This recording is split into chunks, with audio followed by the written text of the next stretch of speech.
Ваши пальцы пахнут ладаном, а в ресницах спит печаль. Ничего теперь не надо вам, ничего теперь не жаль.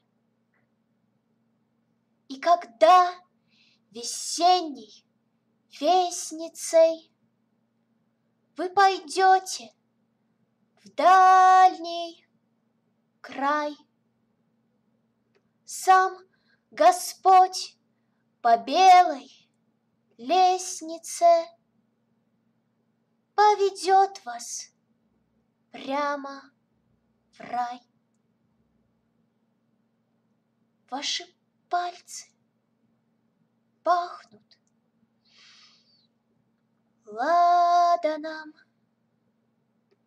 а в ресницах спит печаль. Ничего теперь не надо вам, никого теперь не жаль.